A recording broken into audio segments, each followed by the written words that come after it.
عزتمند مسلمانانو زنانه به د چا نه پرده کوي، په دې باندې د چا نه پرده لازم ده. نو اول خبره دا چې دا پرده کوي د خپل تره زوی نه، د خپل ماما زوی نه،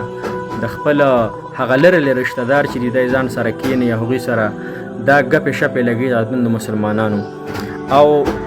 پرده به د چا نه کوي، او د خورۍ نه به پرده نه کوي، د وراره نه به نه کوي، د پلار نه به نه کوي، د رور نه به نه کوي، او کوم چې د دې مطلب نږدې رشته دار د هغې نه به نه کوي، کوم چې محرم دي. نو هغه موږ تاسو ته ښه پته ده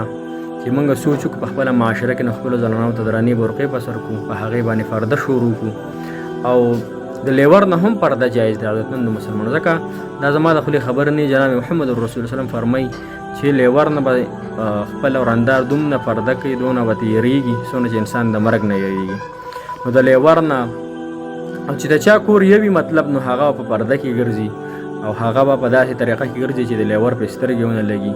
او باقي چې دی نو د سقر نه هم پرده نشته دی، او سقر له هم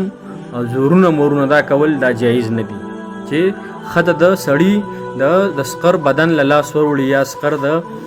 هغې انګور بدن له لاس وروړي، دا ناجایز او حرام دي. الله جل شانه دې موږ نه عمل کولو توفیق